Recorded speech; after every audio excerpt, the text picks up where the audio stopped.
The email hit my inbox at 2 in the morning, and the first thing I thought wasn't this is strange. It was this pays enough to fix my car. That's the moment I should have stopped and asked more questions. I didn't. I just kept reading, because when you've spent 2 years watching your bank balance shrink one overdraft fee at a time, a number that big doesn't feel like a warning sign. It feels like oxygen. I was 3 hours into a graveyard shift at Meridian Claims, squinting at a fraud file that wasn't going anywhere, coffee gone cold in a paper cup by my elbow, when a message came in from an address I didn't recognize. No lettería. No name attached to it anywhere. Just an offer, typed in the flat, careful language of someone who wanted to say as little as possible while still saying enough. A private contract audit. 6 figures. Total confidentiality. No questions about who the client was, and no background check disclosed on either end, which should have been the second warning sign after the first one I'd already ignored. The recruiter's email sat open on my second monitor for almost 10 minutes before I let myself reply, my cursor blinking over the accept button like it was waiting for me to talk myself out of it. I didn't. 2 years earlier, I had a career people used to respect.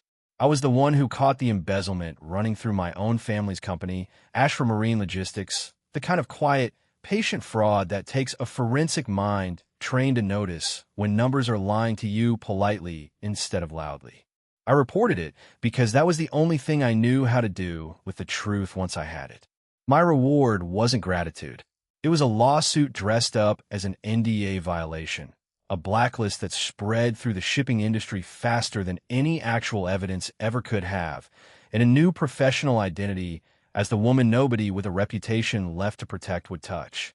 So when an anonymous recruiter offers you a number like that, with no strings attached that you can see, you don't spend a lot of time asking why. You ask where to sign, and you sign fast before the part of your brain that still remembers how badly trust cost you last time gets a vote. I took the contract that night, sitting at my desk in a building that smelled like burnt coffee and industrial carpet cleaner, and I told myself it was just numbers on a page. Numbers don't have motives. Numbers don't lie to your face and call it friendship. That was the story I needed to believe to fall asleep afterward, and for one night it worked. The one person who never treated me like damaged goods after all of it was Callum, my old attorney, the man who represented me through the lawsuit, and stayed long after most lawyers would have closed the file and moved on to a client who could still pay full rate. He used to sit across from me in his cramped downtown office, papers stacked to the ceiling, and tell me my instincts were the sharpest thing about me, sharper than my resume, sharper than a last name that had turned into a liability overnight. I believed him completely, the way you believe someone who shows up for you when everyone else finds a polite reason to stop returning your calls. That belief is going to matter later, more than I understood sitting there that night with my coffee gone cold and a new contract sitting unread in my inbox. I didn't sleep much before my first day on the new assignment. I kept thinking about the wording of the recruiter's email, the way it had specified freight and shipping without ever naming the company, and I told myself that was standard for high-value confidentiality contracts. I'd worked enough insurance fraud cases to know some clients preferred anonymity right up until the ink was dry. I didn't know yet that the client was a man named Dante Voss, or that he had asked for me by name after reading a sealed case file that was supposed to have been destroyed years earlier, back when the Ashford litigation finally closed. I didn't know any of that walking into my first morning. I just opened the first folder of shipping manifests from a company called Voss Maritime Holdings, ran my eyes down the columns out of pure habit, the same way I'd read 1,000 ledgers before it, and felt my stomach drop somewhere around the third page. The discrepancy pattern in front of me was identical to the one that had ended my career. Same structure. Same rhythm of small numbers moved just enough to hide inside larger totals. The kind of pattern only somebody who'd built one exactly like it before would recognize on sight. Down to the decimal. I sat there for a long time with my hand over my mouth, not sure if I was looking at a coincidence or a message. If you've ever taken a job you had a bad feeling about because you needed the money more than you needed peace of mind, stay with me here and hit subscribe right now, because my instincts were about to be proven right in the worst possible way, and I wanted somebody besides myself to see it happen. I told myself for exactly one day that it had to be a coincidence. Fraud patterns repeat because the people who commit fraud are rarely as original as they think they are. And I'd seen variations on that same trick a dozen times since Ashford. That was a story I fed myself, right up until Voss Maritime's office called mid-morning and asked me to come in personally and present my preliminary findings.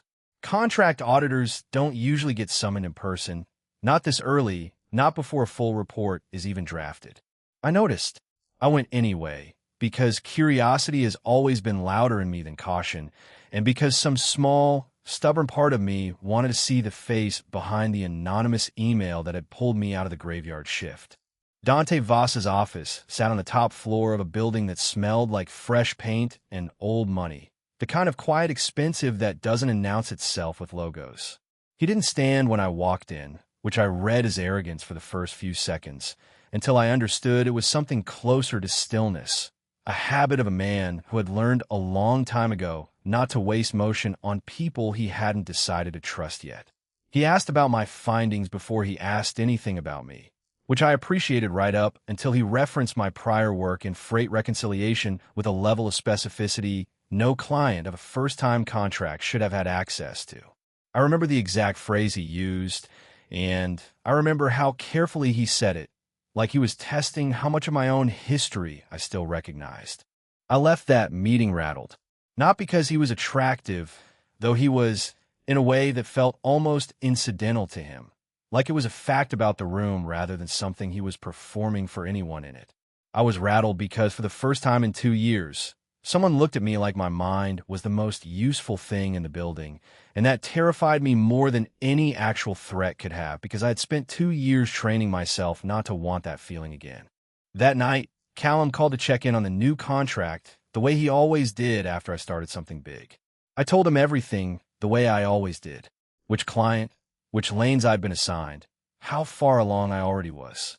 It felt like relief, the way it always felt with him, like setting down a bag I'd been carrying all day. I didn't notice, not that night, that his questions were sharper than concern usually requires, that he was asking for details a friend wouldn't need and a lawyer with no active case had no reason to want. He ended the call asking exactly which shipping lanes I'd been assigned to review, and I gave him the answer without thinking twice, because 2 years of trust doesn't unlearn itself in one phone call. Comment below and tell me honestly, would you have told Callum everything the way I did that night, or would something the shape of his questions have fell off to you first? Because I look back now and wonder how I missed it. I didn't think about that call again for 3 days because by then I had a much bigger problem sitting on my desk. The 3 manifests I kept circling in red ink all routed through one shipping lane, a lane that Voss's late father had controlled personally before he died, according to the older company records I'd pulled for context. I remember staring at that name in the archive files, wondering if it meant anything, filing it away as a detail to ask about later.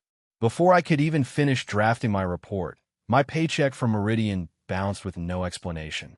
My checking account froze that same afternoon, flagged for identity verification I hadn't requested. And when I checked the industry compliance database out of pure dread, my hands cold on the keyboard, my name was already sitting there, marked for financial irregularities, in language that echoed the exact tactic that had ended my career at Ashford 2 years earlier. Someone was trying to discredit me again, mid-investigation, in real time, which meant only one thing. I was close to something real, close enough that somebody wanted me gone before I finished connecting the pattern in front of me. 2 years ago, I would have packed a bag and disappeared quietly the way I did the first time, letting the story write itself without me in the room to argue back. I didn't do that this time. I drove straight to Voss's office without an appointment and put my frozen account statement flat on his desk, my hands not quite steady, my voice steadier than I expected it to be. He looked at the paper for a long moment, then looked up at me, and something in his expression shifted, like he'd been quietly waiting to see whether I would run or whether I would stay and fight for the ground I'd already covered. He told me someone inside his own company wanted me gone before I found what I was about to find, and that he would very much like to know who that benefited more, the people inside his walls, or whoever had been coaching me from outside them. I didn't understand the second half of that sentence yet. I filed it away next to the name of his dead father's shipping lane, another piece I didn't know how to place.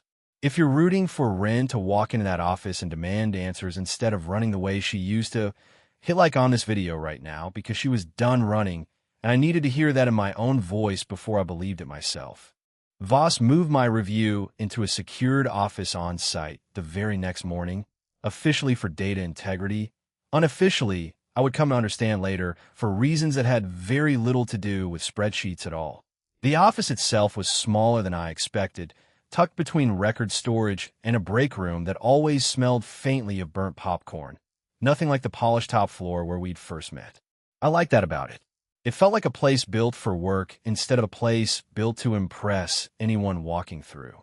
It put us in the same building at the same hours for weeks, and I want to be honest about what those weeks actually were, because it wasn't what I expected walking in. It wasn't tension dressed up as romance the way it looks in every story like this one. It was dinners that were actually about shipping ledgers, plates of takeout, going cold between stacks of manifests. It was him correcting my math once, calmly, without any edge to it, and me correcting his twice, considerably less calmly, and neither one of us backing down an inch. One afternoon, I watched a board member try to publicly humiliate a junior analyst over a formatting error in a report that didn't even matter. Voss shut it down in about 4 sentences, without ever raising his voice, without theatrics, just a flat, precise correction that left no room for the board member to keep going. I understood something about Voss in that moment I hadn't understood before. His control wasn't cruelty. It was containment. He held every room he walked into like he was bracing it against something none of the rest of us could see yet. And I started to wonder, quietly, what that something was. None of the closeness that grew between us that month came from danger. It came from proximity and from competence, and from 2 people who had each rebuilt themselves after being underestimated, recognizing that same shape in each other across a conference table full of paperwork. There was a Tuesday I remember clearly. Both of us laughing over a coffee order the office assistant kept getting wrong, an ordinary, small moment that had nothing to do with fraud or fear, and it stayed with me longer than anything more dramatic could have. For the first time in 2 years, I let myself imagine being seen as both capable and wanted, not one instead of the other, the way it had always felt with everyone since Ashford. The walls outside that office kept closing in, though, no matter how steady things felt inside it. A letter arrived by courier one morning from Federal Maritime Task Force, requesting every material I had related to Voss Maritime Holdings, formal and specific in a way that told me this wasn't a routine inquiry. I hadn't told any federal task force anything, which meant someone else had, someone with access to details I hadn't shared with anyone outside that building. I read the investigator's signature at the bottom of the letter twice before it fully landed. He'd been a witness on my original Ashford lawsuit 2 years earlier, a name I recognized instantly from a deposition transcript I still had nightmares about. If you love a slow burn built on respect instead of rescue, share this one with somebody who's tired of the usual damsel in distress mafia romance, because that's not what this story is, and I wanted you to know that early. I didn't sleep well after that letter arrived, so I started staying later than I should have, going through the manifests on my own personal laptop instead of the secured office system, telling myself I was just being careful, keeping a private backup in case anything happened to the official files. I wasn't careful enough. Someone followed me out to the parking structure 2 nights later, footsteps matching mine exactly 1 level behind, and I only noticed when it was already too late to just walk faster. He came out from behind to support Callum before I reached my car, big enough across the shoulders that I knew outrunning him wasn't an option, and he asked for the drive, not politely, one hand already reaching toward my bag. I remember my keys shaking between my fingers and thinking, absurdly, in the middle of real fear, that I hadn't backed up my files anywhere else. Voss appeared before I had to answer, stepping out of the shadow, near the stairwell like he'd been waiting there the whole time, which I found out later he essentially had been.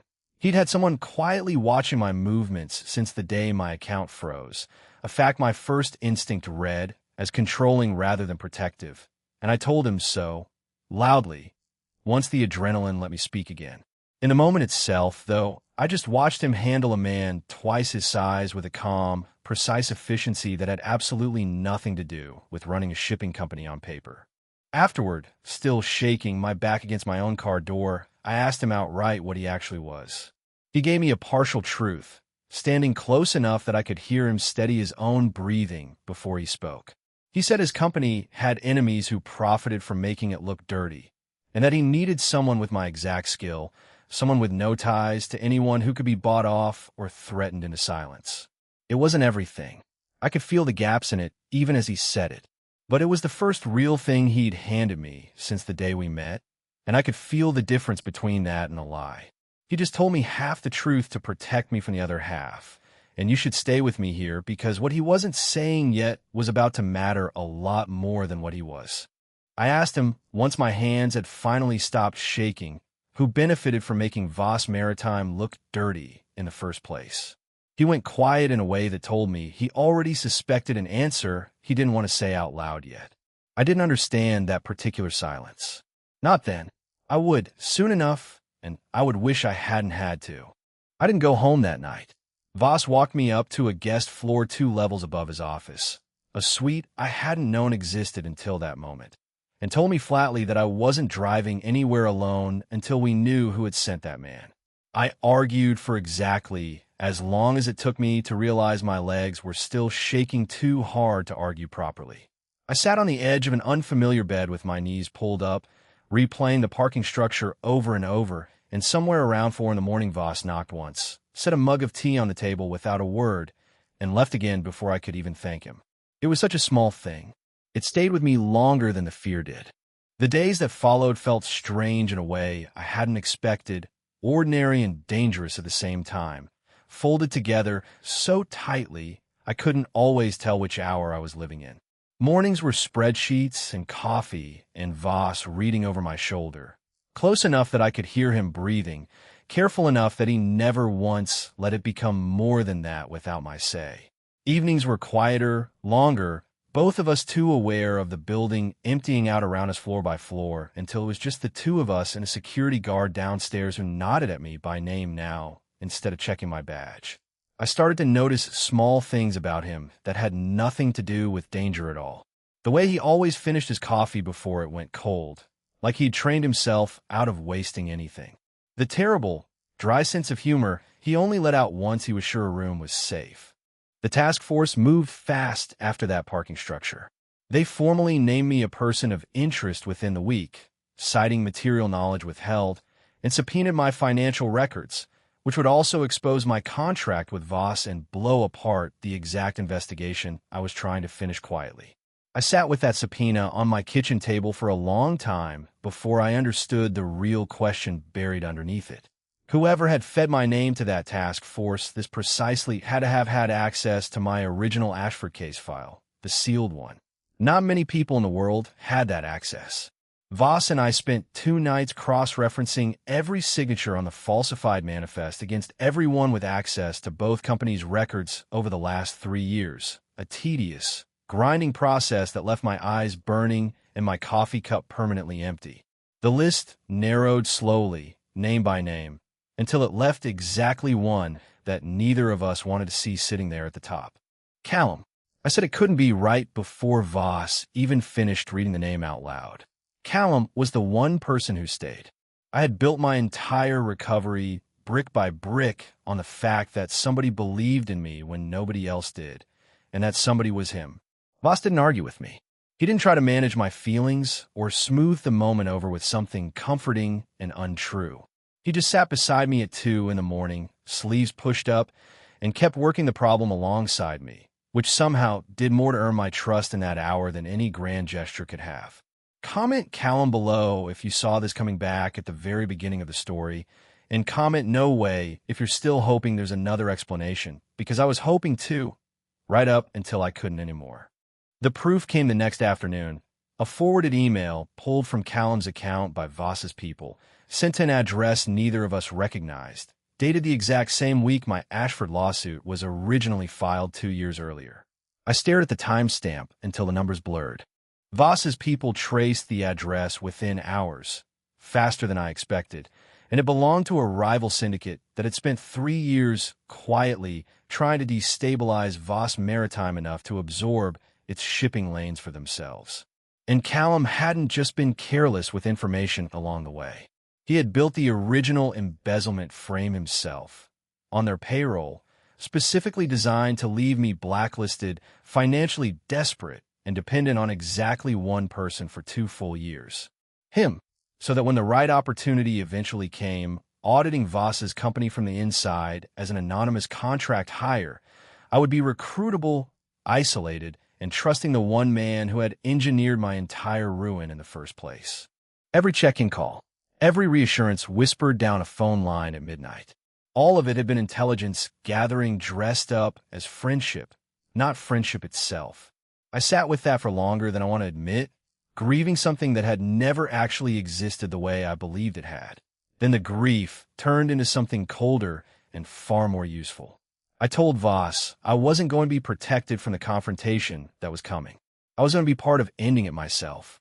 He didn't argue with that either. He just nodded once, like he'd expected nothing less from me by that point, and that respect meant more to me in that instant than any promise of safety ever could have. If a fake ally twist hits you harder than any villain reveal ever could, subscribe right now, because the confrontation with Callum is next, and I was not going into it quietly. I remember standing in Voss's office right after we confirmed it, staring at a printed photo of Callum from some bar association dinner years earlier, both of us smiling in it, and feeling something in my chest fold in on itself like a building coming down floor by floor. 2 years of phone calls. 2 years of him telling me I was stronger than I felt, that the world would eventually see what he saw. I kept waiting for the memory of his voice to feel different now that I knew the truth, for it to sound cold or calculated in hindsight, but it didn't. It still sounded warm. That was the worst part. He had been good at this for a very long time, good enough that even knowing everything, I couldn't hear the lie retroactively in a single word he'd ever said to me. Voss didn't fill that silence with reassurance the way people usually do when they don't know what else to offer. He let me sit with it, arms crossed, staring out his window at the harbor lights, until I was ready to talk again on my own terms. When I finally did, my voice came out steadier than I expected. I told him I needed to be in the room when Callum's world came apart. Not behind glass. Not read a summary afterward from someone else's report. In the room. He studied me for a long moment, the way he did when he was deciding whether to argue, and then he simply said okay, and that single word did more to put me back together than any comfort could have. Callum knew his cover was blown before either of us said a single word to him directly. He sent me one message instead of running or denying anything. He said I was never supposed to fall for Voss. That was his one miscalculation, the only variable he hadn't planned for. He struck again before we could move on improperly. He leaked a curated, damning version of my Ashford file, along with details of my current contract with Voss, to a maritime industry press contact he must have been cultivating for months, framing me publicly as a corporate spy who had sold out one employer to embed herself with another for profit. By morning, my name was trending across industry circles again, ugly and fast, and Meridian terminated my contract by email, 3 flat sentences, no explanation offered or expected. It wasn't a bullet, and it wasn't a threat waiting in a parking structure. It was worse in its own quiet way, because it took something from me that violence never could have touched. The last piece of a professional identity that had existed outside of Dante Voss entirely. He offered to make the story disappear using tools that had nothing to do with lawyers or corrections or press statements. I understood exactly what he meant without him spelling it out, and I said no. I wanted to fight it with the truth, not with whatever machinery he had access to in the world I still didn't fully understand or want to. That disagreement between us was its own kind of intimacy, harder and more honest than anything softer could have been. It forced him to sit with the fact that being with me meant holding back the very parts of himself that were built from childhood to solve problems by force. Like this video right now if you want Ren to win this on her own terms. Not because Dante made her enemies quietly disappear, because that's exactly what I was determined to do, whatever it cost me. He agreed to let me handle it my way, out loud, looking me straight in the eye when he said it. Then I found out 2 days later, almost by accident, that he'd quietly started making calls anyway, working an angle behind my back the entire time, while telling me to my face that he'd stepped all the way back. I wasn't angry about the tactics themselves, not really, not down deep. I was angry about being managed instead of trusted, and that cut deeper than it should have, because it was the exact shape of what Callum had done to me for 2 years without my ever noticing it happening. I told Voss that, standing in the middle of his office with my arms crossed tight over my chest, and for once he didn't have a calm, controlled answer sitting ready. He admitted, quietly, that protecting people by controlling outcomes was the only love language his upbringing had ever actually taught him, and that he was terrified of losing me the exact way he'd lost his father to a threat he hadn't seen coming until it was already too late to stop. That admission cost him something real. I could see it in the way his hands stayed still on the desk instead of reaching for me. Callum tried one more thing before the end came for him. Cornered and running out of moves, he sent me a message claiming Voss had orchestrated the entire Ashford scandal himself, years earlier, all of it, purely to eventually recruit me for exactly this moment. It was designed carefully to make me doubt the one relationship I had left still standing on solid ground. I read it twice in my kitchen, and I felt the old fear try to climb back up into my chest the way it always used to. Comment below and tell me honestly, is Callum lying to save himself at the last minute, or is there just enough truth buried in it to make you doubt everything too, because I had to decide fast which one I believed, and I didn't have the luxury of time to sit with it. I decided, standing there with my phone in my hand, that I trusted my own 2 months of watching Dante Voss more than I trusted one last desperate message from a man who had already spent 2 years lying to my face without me noticing. I called Voss, not to ask if it was true, but to tell him I already knew it wasn't, and to ask him, finally, for the whole truth about who he actually was underneath all of it. I made him tea that night, instead of the other way around, the same brand he'd left outside my door that first frightened week, and I set it down in front of him before I sat, and told him I was ready to listen, all of it, no more partial truths handed to me, one careful piece at a time. He told me everything that night, sitting across from me in the same office where this had all started weeks earlier. The organization he'd inherited from his father, older and more tangled than I'd let myself imagine. The murder disguised as an accident that put him in charge of it years before he was anywhere near ready.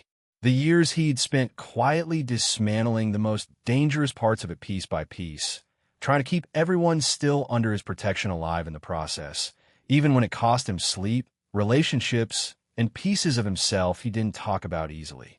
It wasn't a clean story.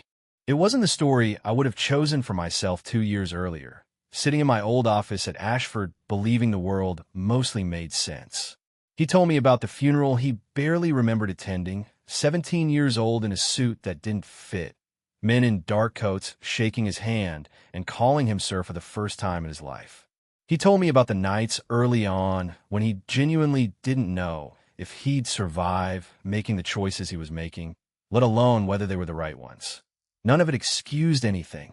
He never once asked me to pretend it did. But it was real, and he trusted me with all of it completely, sitting there with his hands finally still instead of braced against the desk, and that trust felt like the safest thing anyone had handed me since this entire mess had first begun. We built the final trap together after that, using what I actually had to offer instead of what he did. Not as enforcers. My forensic skill, the same that had gotten me blacklisted in the first place. We fed Callum a set of falsified manifests engineered specifically to lead the real federal task force straight to the syndicate's financial trail instead of to either of us. It worked exactly the way we'd planned it down to the smallest detail. Callum was arrested on federal charges within the week, and the rival syndicate's entire operation collapsed without Voss ever needing to solve it with his fists or anything close to them. That mattered to me more than I expected it would when I first imagined how this might end. My mind ended this, not anyone's violence, and for the first time in 2 years that felt like proof instead of a liability I had to apologize for. Voss didn't stop there either. He formally cut Voss Maritime loose from every remaining illegitimate contract still tied to it, at a real and lasting cost to the business he'd spent his entire adult life quietly protecting from every direction at once. He went legitimate, fully and permanently, because he wanted to build something I could stand inside without flinching every time the phone rang. He didn't get down on one knee in a restaurant with a ring hidden in a dessert, and honestly, if he had, I'm not sure I would have said yes to that version of the question. That wasn't the language we'd build between us over 2 months of ledgers and late nights, and one very bad night in a parking structure. He offered me a permanent place instead, standing in the doorway of what used to be only his office, not as an employee tucked into an org chart somewhere below him, but as his equal partner in rebuilding the company clean from the ground up, sleeves rolled, ledgers open between us on the same desk, exactly like every ordinary Tuesday that had somehow become the thing I trusted most in the world. It was an unconventional way to ask someone to stay in your life for good, but it matched exactly how we'd built everything between us from the very beginning. Not through rescue, through being trusted with real work, in the daylight, with nothing hidden between us anymore. The weeks between the arrest and the signing were quieter than anything in this story so far, and I think that quiet is what finally convinced me this was real. No task force letters, no anonymous emails at 2 in the morning. Just long days rebuilding contracts one by one, cutting the company down to only what could stand in daylight, Voss asking my opinion on decisions that had nothing to do with fraud at all, just because he wanted it. I went back to the parking structure once on my own, in the middle of the afternoon with the sun out, just to prove to myself I could stand there without my hands shaking. They didn't. That mattered more to me than I expected it to. I signed the partnership agreement 2 weeks later in an office that used to just be his and was now genuinely ours. Both our names on the door downstairs for the first time. For the first time in 2 years, I wrote my own full name on a legal document without a single moment of hesitation, without my hand pausing over the last letter the way it always used to. If you loved watching me save myself with a spreadsheet instead of a bodyguard, share this with someone who's tired of the usual ending, and make sure you're subscribed because the next story starts the moment this one ends, and you'll not want to miss where it goes.